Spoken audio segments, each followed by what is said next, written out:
Hello everyone. ఈ వీడియోలో మనం క్లౌడ్ కంప్యూటింగ్ యూనిట్ 4 చూద్దాం. అందులో ఫస్ట్ టాపిక్ ఏంటంటే networking for cloud computing. Networking అంటే ఏంటి అంటే ఇది ఒక బ్యాక్ బోన్ అనమాట క్లౌడ్ కంప్యూటింగ్‌లో. అంటే ఇది ఏం చేస్తది అనంటే కమ్యూనికేషన్ ప్రొవైడ్ చేస్తది. ఎవరెవరికి అంటే సర్వీసెస్‌కి, ఎండ్ యూజర్స్‌కి. వీళ్ళిద్దరి మధ్యలో కమ్యూనికేషన్ కోసం మనం నెట్వర్కింగ్ అనేది యూజ్ చేస్తాం. ఎలా కమ్యూనికేట్ చేస్తాయి అనంటే యూజింగ్ ఇంటర్నెట్ యూజ్ చేసుకోవచ్చు. Services and end users communicate అవుతాయన్నమాట. అంటే ఎండ్ యూజర్స్ అనేవాళ్ళు క్లౌడ్‌లో ఉన్న సర్వీసెస్‌ని యూజ్ చేసుకోవాలి అంటే వాళ్ళిద్దరి మధ్యలో కమ్యూనికేషన్ అనేది ఉండాలి. సో, దాన్ని ప్రొవైడ్ చేసేది నెట్వర్క్ అనమాట.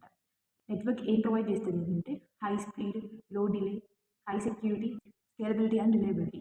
సో, ఏంటి అంటే డేటా సెంటర్స్. ఈ డేటా సెంటర్స్ ఏంటి అనంటే ఇవి కూడా ఇంటర్నెట్‌కి బ్యాక్ బోన్ అన్నమాట. యాప్స్‌లో మనకి స్టోరేజ్ కోసం, ప్రాసెస్ కోసం, డెలివరీ కోసం యూజ్ చేసేవి అన్నమాట. ఇది ఒక పెద్ద డేటా సెంటర్ అంటే మన డేటా మొత్తం కలెక్ట్ చేసుకొని స్టోర్ చేసుకుంది. ప్రాసెస్ చేస్తది. అవసరం ఉన్నప్పుడు డెలివరీ చేస్తది. ఎవరికి డెలివరీ చేస్తదంటే social media, web search, e-commerce, cloud services వీళ్ళందరికీ కూడా ప్రొవైడ్ చేస్తామన్నమాట డేటా సెంటర్స్. మన డేటా మొత్తం కలెక్ట్ చేసుకొని అవసరం ఉన్నప్పుడు ప్రొవైడ్ చేసేవి డేటా సెంటర్స్ అంటారు. సో, అందులో టైప్స్ ఏంటి అంటే 2 టైప్స్ ఉంటాయి మేజర్‌గా. ఫస్ట్ వన్ ఏంటి అంటే సర్వీస్ బేస్డ్ డేటా సెంటర్స్. ఇవేం ప్రొవైడ్ చేస్తాయంటే ఆన్‌లైన్ సర్వీసెస్ అనేవి ప్రొవైడ్ చేస్తది యూజర్స్‌కి. ఎగ్జాంపుల్ గూగుల్ ఉంది, ఫేస్‌బుక్, యాహూ ఇవన్నీ ప్రొవైడ్ చేస్తదనమాట. వాటిని మనం సర్వీస్ బేస్డ్ డేటా సెంటర్స్ అంటాం. నెక్స్ట్ ఏంటి అంటే రిసోర్స్ బేస్డ్ డేటా సెంటర్స్. ఇవేం ప్రొవైడ్ చేస్తాయి అని అంటే కంప్యూటింగ్ రిసోర్సెస్‌ని ప్రొవైడ్ చేస్తే రిసోర్సెస్ అంటాం. సర్వీసెస్‌ని ప్రొవైడ్ చేస్తే సర్వీస్ అంటాం. సో, అట్లా రిసోర్సెస్‌ని ప్రొవైడ్ చేసే డేటా సెంటర్స్‌ని రిసోర్స్ బేస్డ్ డేటా సెంటర్స్ అంటాం. అంటే ఇవి ఎగ్జాంపుల్స్ ఏంటి అంటే Amazon elastic compute cloud, Microsoft Azure ఇవన్నీ కూడా మనకి రిసోర్సెస్‌ని ప్రొవైడ్ చేస్తాయన్నమాట. మన యూజర్‌కి అవసరం ఉన్న రిసోర్సెస్‌ని ప్రొవైడ్ చేస్తాయి. నెక్స్ట్ ఏంటి అంటే డేటా సెంటర్ టైర్స్. ఇవి మనకి 4 ఉంటాయన్నమాట. ఇవేంటి లైక్ టైర్స్ అంటే ఏంటి అంటే ర్యాంకింగ్ లెక్క. అంటే ఫస్ట్ ఏది, సెకండ్ ఏది, ఎలాంటి డేటా సెంటర్స్ అన్నట్టు క్లాసిఫై చేస్తారన్నమాట. క్లాసిఫికేషన్స్ అన్నమాట. సో, మనకి 4 ఉంటాయి. అందులో ఫస్ట్ వన్ ఏంటి అంటే ఇప్పుడు టైర్ 1 అంటే ఏంటి అంటే లైక్ ఆ డేటా సెంటర్స్ అనేవి బేసిక్ ఇన్‌ఫ్రాస్ట్రక్చర్ తోటి ఉంటాయి. నో రిడెండెన్సీ అనేది ఉంటదన్నమాట.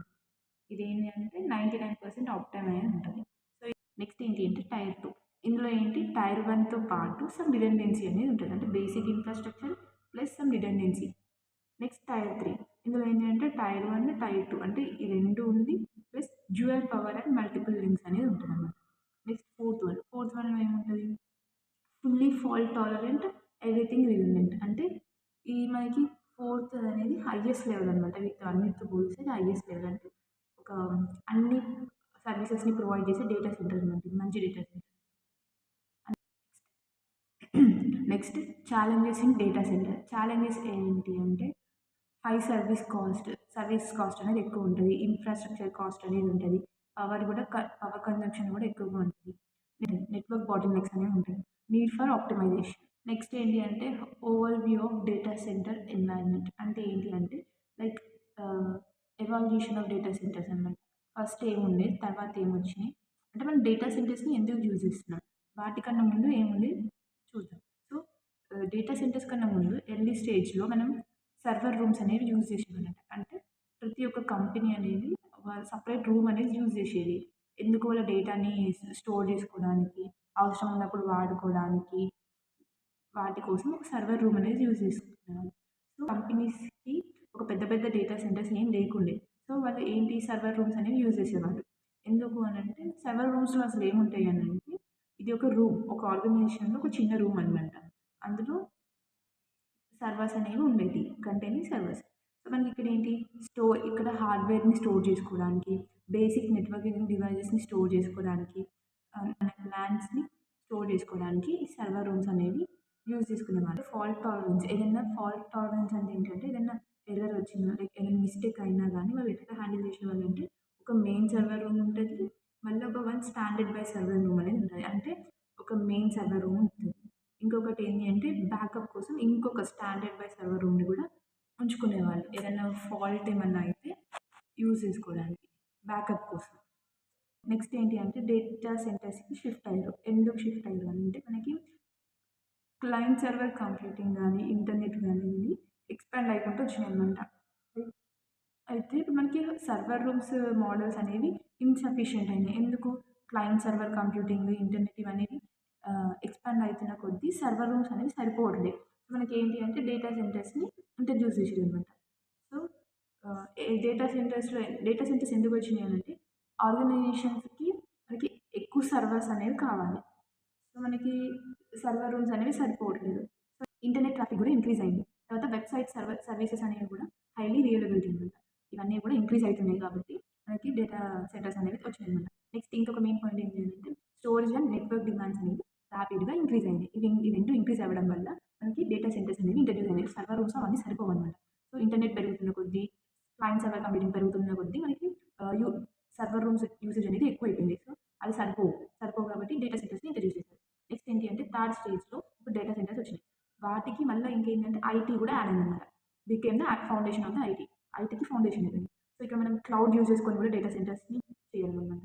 మనకి గ్రాడ్యువల్లీ డేటా సెంటర్స్ అనేవి బికేమ్ ఏ కోర్ అనమాట. అంటే ఇంపార్టెంట్ అయిపోయినాయి. ఎందుకు? బిజినెస్ ఆపరేషన్స్‌కి, ఇన్ఫర్మేషన్ మేనేజ్మెంట్‌కి, ఆన్‌లైన్ సర్వీసెస్‌కి కూడా ఇంపార్టెంట్ అయిపోయినాయి. సో, మనకి లాస్ట్ 5 ఇయర్స్‌లో ఏమైంది అనంటే ర్యాపిడ్ ట్రాన్స్‌ఫర్మేషన్ అనేది జరిగింది. ఎందుకు అనంటే డేటా సెంటర్స్ అనేది ర్యాపిడ్ ట్రాన్స్‌ఫర్మేషన్ జరిగింది. ఎందుకు అనంటే cloud computing, virtualization, big data ఇవన్నీ ఇంక్రీజ్ అవ్వడం వల్ల, ఇవన్నీ రావడం వల్ల మనకి డేటా సెంటర్స్ డిమాండ్ అనేది పెరిగింది. సో, మనకి ఇందులో ఎర్లీ డేస్‌లో ఉండేది server rooms. Next internet and client servers వచ్చినప్పుడు మనం డేటా సెంటర్స్‌ని యూజ్ చేస్తాం. నెక్స్ట్ మోడర్న్ క్లౌడ్ అంటే ప్రెజెంట్ క్లౌడ్‌లో ఏం యూజ్ చేస్తున్నామంటే internet data centre, cloud data సెంటర్‌ని యూజ్ చేస్తున్నాం. ఇది మనకి over view of data centre. Next ఏంటి అంటే మనకి డేటా సెంటర్స్‌లో ఏంటి అంటే 2 మోడల్స్ ఉండేవి. డేటా సెంటర్స్‌లో మనకి 2 మోడల్స్ ఉంటాయి. ఫస్ట్ వన్ ఏంటంటే multi tier model, server cluster model. ఈ మల్టీ టైర్ మోడల్‌లో ఏంటి అంటే ఈ మోడల్‌ని ఎవరు యూజ్ చేశారు అనంటే ఎంటర్ప్రైజెస్ అప్లికేషన్ కోసం యూజ్ చేశారు.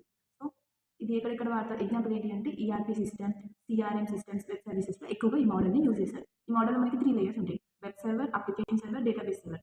ఇది ఏంటి అంటే ప్రెజెంటేషన్ లేయర్, ఇది బిజినెస్ లేయర్, డేటా స్టోరేజ్. అంటే ఏంటి అంటే ఈ డేటా మనకి ఏమైతదంటే ఎప్పుడైతే యూజర్ రిక్వెస్ట్ పెడతాడో ఇది యాక్సెప్ట్ చేస్తది. యాక్సెప్ట్ చేసి ఈ అప్లికేషన్ లేయర్ ఈ రెండిటి మధ్యలో కమ్యూనికేషన్ కోసం ఉంది.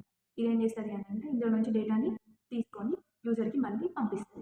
రిక్వెస్ట్ అనేది ఇక్కడ యాక్సెప్ట్ చేస్తది. ఇక్కడ డేటా అనేది స్టోర్ చేస్తది. మనకి వెబ్ సర్వర్ టైర్‌లో ఏమైతదంటే handles user request, display web pages, first entry point. అంటే ఫస్ట్ ఇక్కడ మనం చూసాం వెనకాల డయాగ్రామ్‌లో అందులో స్టార్టింగ్ వెబ్ సర్వర్ టైర్ ఉంది. ఆ వెబ్ సర్వర్ టైర్ ఏం చేస్తది అంటే యూజర్ నుంచి వచ్చే రిక్వెస్ట్‌ని తీసుకుంటది. తీసుకొని మళ్ళీ డేటా కలెక్ట్ చేసుకొని యూజర్‌కి డిస్‌ప్లే చేస్తదనమాట. ఇది మళ్ళీ ఫస్ట్ ఎంట్రీ పాయింట్ మనకి. సెకండ్ ఏంటి అనంటే అప్లికేషన్ సర్వర్. సెకండ్ స్టేజ్‌లో ఏమైతది అంటే సెకండ్ దాంట్లో ఏమైద్ది అనంటే ప్రాసెస్‌కి బిజినెస్ లాజిక్. ఇప్పుడు రిక్వెస్ట్‌ని తీసుకొని ప్రాసెస్ చేస్తది. మళ్ళీ అప్లికేషన్ కోడ్‌ని కూడా రన్ చేస్తది. తర్వాత మనకి ఈ డేటాబేస్, ఈ వెబ్ సర్వర్ మధ్యలో కమ్యూనికేషన్ కోసం ఈ అప్లికేషన్ లేయర్ అనేది యూజ్ అవుతదనమాట. నెక్స్ట్ డేటాబేస్ సర్వర్‌లో ఏమైతది? స్టోర్ చేసుకుంటది, మేనేజ్ చేస్తది. మళ్ళా డేటాని ప్రొవైడ్ చేస్తది అప్లికేషన్ సర్వర్‌కి. అంటే పైన అంటే అప్లికేషన్ సర్వర్‌కి డేటాని ప్రొవైడ్ చేస్తది. స్టోర్ చేసుకుంటది. బెనిఫిట్స్ ఏంటి అంటే రెసిలియన్స్, సెక్యూరిటీ అండ్ స్కేలబిలిటీని ప్రొవైడ్ చేస్తది. నెక్స్ట్ మోడల్ ఏంటి అంటే సర్వర్ క్లస్టర్. సర్వర్ క్లస్టర్ అంటే ఫస్ట్ క్లస్టర్ ఏంటిది? సర్వీసెస్ అన్నిటిని గ్రూప్ చేసి ఎట్ ఏ టైమ్ వర్క్ చేసేటట్టు చూస్తానమాట. అంటే ఒక పెద్ద ప్రాబ్లమ్ ఏదైనా సాల్వ్ చేయాలంటే చిన్న చిన్న సర్వీసెస్ అనేవి ఒక గ్రూప్ లెక్క ఫార్మ్ చేస్తది. దాన్ని క్లస్టరింగ్ అంటాం. నెక్స్ట్ ఏంటి అంటే ఇది ఎందుకు యూజ్ చేస్తాము అంటే high performance computing, parallel computing, high throughput computing, grid computing వీటన్నిటిలో యూజ్ చేస్తాం.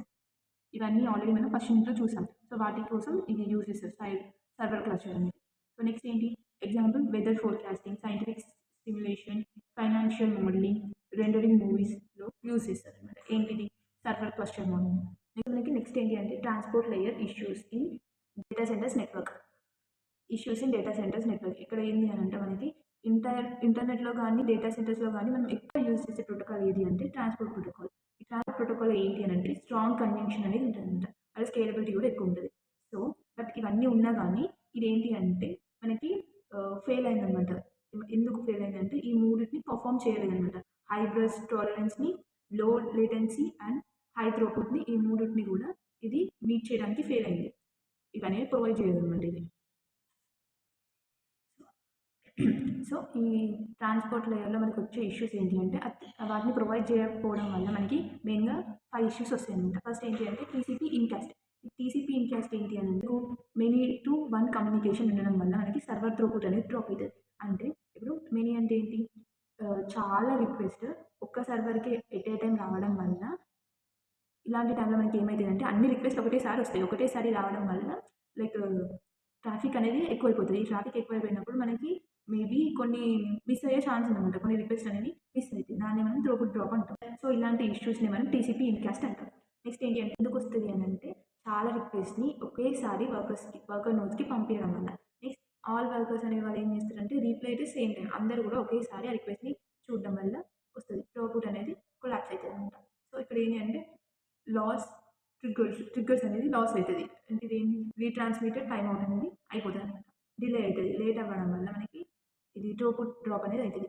మళ్ళీ ఏంటంటే బఫర్ అనేది ఓవర్‌ఫ్లో అయింది. ఎందుకంటే ఎట్ ఏ టైమ్ చాలా రిక్వెస్ట్ రావడం వల్ల ప్యాకెట్ అనేది లాస్ అయిపోతుంది. ఓవర్‌ఫ్లో అయ్యి ప్యాకెట్ అనేది లాస్ అయిపోతుంది. నెక్స్ట్ ఏంటి అంటే టీసీపీ అవుట్‌కాస్ట్. టీసీపీ అవుట్‌కాస్ట్ అంటే ఏంటి అంటే ఇప్పుడు మనకి చిన్న సెట్ ఆఫ్ ఫ్లో అనేది ఉంది. అంటే స్మాల్ సెట్ ఆఫ్ ఫ్లో అనేది ఉంది. Next large set of flow అనేది లార్జ్ సెట్ ఆఫ్ ఫ్లోతో కంపేర్ చేస్తే స్మాల్ సెట్ ఆఫ్ ఫ్లోకి తక్కువ త్రూపుట్ అనేది రావడం. ఈవెన్‌తో అంటే 2 కూడా సేమ్ అవుట్‌పుట్ పోర్టల్‌కి సంబంధించినయి. కాకపోతే దీనికి తక్కువ త్రూపుట్ వస్తుంది దీంతో కంపేర్ చేస్తే. అలాంటి టైంలో మనకి ఇష్యూస్ అనేవి వస్తాయన్నమాట. అంటే వైట్ ఎర్రర్స్ ఎందుకొస్తాయి అనంటే drop tail queues in switches. Next many to one communication pattern ఈ 2 ఉండడం వల్ల ఇష్యూస్ అనేవి వస్తాయి. నెక్స్ట్ ఏంటంటే క్యూ బిల్డప్. క్యూ బిల్డప్ అంటే ఏంటి? అయితే ఈ క్యూ బిల్డప్ అకర్స్ ఇది ఎప్పుడు అకర్ అవుతది అనంటే ఒక ఎలిఫెంట్ ఫ్లో అనేది ఫిల్ అయిపోవడం. ఎలిఫెంట్ ఫ్లో అంటే ఏంటంటే లార్జ్ ఫ్లో అనమాట. Large flow. లార్జ్ ఫ్లో అనేది బఫర్‌ని ఫిల్ చేసినప్పుడు causes mice flow to experience. అంటే ఒక బఫర్‌లో ఎప్పుడైతే ఎక్కువ ఫ్లో అంటే ఎలిఫెంట్ ఫ్లో ఉన్నప్పుడు అలా ఉన్నప్పుడు మైస్ ఫ్లో అనేది ఎక్స్‌పీరియన్స్ అయితది. సో, దీనివల్ల మనకి ప్యాకెట్ డ్రాప్ అయితది. హై క్యూయింగ్ అనేది డిలే అయిపోతది. సో, ఇలా ఎందుకొస్తది అంటే ఎలిఫెంట్ ట్రాఫిక్ అనేది greedy and long lasting. Elephant traffic అనేది అంటే పెద్దగా ఉంటది. లాంగ్ లాస్టింగ్ ఉంటది. అది బఫర్‌ని ఫిల్ చేయడం వల్ల మనకి ఏమైతుంది ఏమైతుంది మైస్ ట్రాఫిక్ అనేది కనిపిస్తుంది. ఎక్స్‌పీరియన్స్ అయితుంది. ఇది మైస్ ట్రాఫిక్ అంటే ఏంటి? మైస్ ట్రాఫిక్ అంటే ఏంటి అంటే బ్రస్టీ. అంటే ఇది సడెన్‌గా వస్తదనమాట. సడెన్‌గా వచ్చి మళ్ళీ మనకి బఫర్‌లో అసలు ఫిల్ అయిపోతదనమాట. No space available. బఫర్‌లో ఎలాంటి స్పేస్ లేకుండా చేస్తది. ఈ మైస్ స్పేస్ రావడం వల్ల.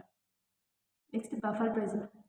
బఫర్ ప్రెజర్ అంటే ఏంటి అనంటే ఎలిఫెంట్ ఫ్లో అనేది మొత్తం బఫర్‌ని ఆక్యుపై చేసుకున్నప్పుడు బఫర్‌ని మొత్తం ఆక్యుపై చేసుకుంటది. ఎవరు? ఎలిఫెంట్ అనేది. ఎలిఫెంట్ అనేది మొత్తం ఆక్యుపై చేసుకున్నప్పుడు మనకి బర్స్ట్‌కి ఎలాంటి స్పేస్ అనేది అలాంటి టైంలో వచ్చేదాన్ని బఫర్ ప్రెజర్ అంటాం. అంటే ఎలిఫెంట్ ఫ్లో అనేది మొత్తం ఫిల్ అయిపోతది. ఈ ఇష్యూస్ ఏంటి అంటే బర్స్టీ మైస్ ట్రాఫిక్ అరైవ్స్ సడన్‌లీ. మళ్ళీ ఇక్కడ కూడా బర్స్టీ మైస్ ట్రాఫిక్ అనేది సడన్‌గా వస్తది. నెక్స్ట్ బఫర్ అనేది మొత్తం ఫిల్ అయిపోతది ఎలిఫెంట్ ట్రాఫిక్ తోటి. నెక్స్ట్ అంటే ప్యాకెట్ అనేది ఫ్రీక్వెంట్‌గా డ్రాప్ అవుతుంది. నెక్స్ట్ మనకి ఏంటి అంటే స్టూడియో కంజంక్షన్ ఎఫెక్ట్. అంటే ఏంటి అంటే విజువలైజేషన్ అనేది డిలే అయిపోతుందనమాట. ఎట్లా డిలే అవుతదంటే ఇన్‌కరెక్ట్ ఇంటరప్ట్స్ అనేవి వస్తా ఉంటాయి. In inter inter incorrect interruptions అనేవి నెట్వర్క్ కంజంక్షన్స్‌లో వస్తాయి. Even though network is not conjunction. Conjunction కాకముందే మనకి ఫాల్స్ కంజంక్షన్స్ రావడమే స్టూడియో కంజంక్షన్ ఎఫెక్ట్. స్టూడియో అంటే ఫాల్స్ అని గుర్తుపెట్టుకోండి. ఫాల్స్ కంజంక్షన్స్‌ని ఇస్తది. అంటే కంజంక్షన్ లేకపోయినా కానీ వస్తది. ఎందుకు వస్తది అనంటే లైక్ డిలే అవ్వడం వల్ల వర్చువలైజేషన్ అనేది డిలే అవ్వడం వల్ల వస్తది. ఎందుకు వస్తాయి అంటే మల్టిపుల్ విఎం మెషిన్స్ అనేవి ఉంటాయి. వర్చువల్ మెషిన్స్ అనేవి ఉంటాయి. మల్టిపుల్ విఎం మెషిన్స్ ఒక సిపియూని యూజ్ చేసుకోవడం వల్ల లేటెన్సీని ఇంక్రీజ్ చేయడం వల్ల మనకి ఫాల్స్ కంజంక్షన్ అనేది వస్తది. నెక్స్ట్ టాపిక్ ఏంటి అంటే networking issues in data centres. ఈ నెట్వర్కింగ్ ఇష్యూస్ ఏంటి అని అంటే మనకి డేటా సెంటర్స్ అనేవి క్లౌడ్‌కి బ్యాక్ బోన్ అని తెలుసు. అన్‌ఇంటరప్టెడ్ క్లౌడ్ సర్వీసెస్‌ని డెలివరీ చేయడం కోసం డేటా సెంటర్స్ అనేవి హై అవైలబిలిటీ, హై పర్ఫార్మెన్స్ అనేది కావాలి. ఈ high performance, high availability, security ఇవన్నీ ప్రొవైడ్ చేసేటప్పుడు మనకి ఏమైతాయి అంటే కొన్ని ఛాలెంజెస్ వస్తాయి. ఫస్ట్ థింగ్ ఏంటి అవైలబిలిటీ అంటే ఏంటి అంటే క్లౌడ్ సర్వీసెస్ అనేవి ఎప్పుడు కూడా అవైలబుల్ అంటే అప్ టైమ్ అయ్యి ఉండాలి. అంటే అవైలబుల్‌గా ఉండాలి. సో, ఒక్క సెకండ్ డ్రాప్ అయినా గానీ అంటే ఒక్క సెకండ్ అవైలబుల్‌గా లేకపోయినా గానీ క్లౌడ్ సర్వీస్‌లో మనకి చాలా ఇష్యూస్ అనేవి వస్తాయి.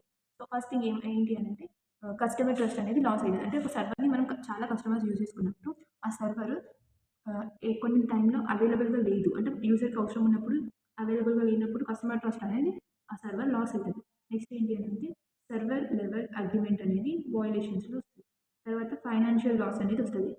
క్లౌడ్ ప్రొవైడర్స్‌కి ఫైనాన్షియల్ లాస్ కూడా వస్తది. ఎందుకంటే అది అవైలబుల్‌గా లేనప్పుడు క్లయింట్స్ అనేవాళ్ళు సర్వీస్‌ని యూజ్ చేసుకోరు. దానివల్ల లాస్ అనేది వస్తది. సో, అసలు అవైలబుల్‌గా లేకపోవడానికి కొన్ని రీజన్స్ ఉంటాయి. ఎందుకు అని రీజన్స్ ఏంటి అంటే హార్డ్‌వేర్ అనేది ఫెయిల్ అయినప్పుడు, పవర్ ఔటేజ్ అయినప్పుడు, నెట్వర్క్ లింక్స్ ఫెయిల్ అయినప్పుడు, సాఫ్ట్‌వేర్ బగ్స్ వచ్చినప్పుడు ఇలాంటి టైంలో మనకి సర్వర్ అనేది అవైలబుల్‌గా ఉండదు. అంటే క్లౌడ్ అనేది సర్వీసెస్‌ని ప్రొవైడ్ చేయాలి ఈ టైంలో. సో, ఈ టైంలో ప్రొవైడ్ చేయనప్పుడు అది అవైలబుల్‌గా లేకపోవడం వల్ల మనకు చాలా ఇష్యూస్ అనేవి కాల్స్ అనేవి వస్తాయి. అంటే నెక్స్ట్ ఇష్యూ ఏంటి అంటే poor network performance. Network performance అనేది తగ్గిపోయినప్పుడు నెట్వర్క్ ఇష్యూస్ అనేవి వస్తాయి. అంటే మనకి మెయిన్‌గా డేటా సెంటర్స్ అనేవి 3 కీస్‌ని పర్ఫార్మ్ చేస్తది. ఏంటి?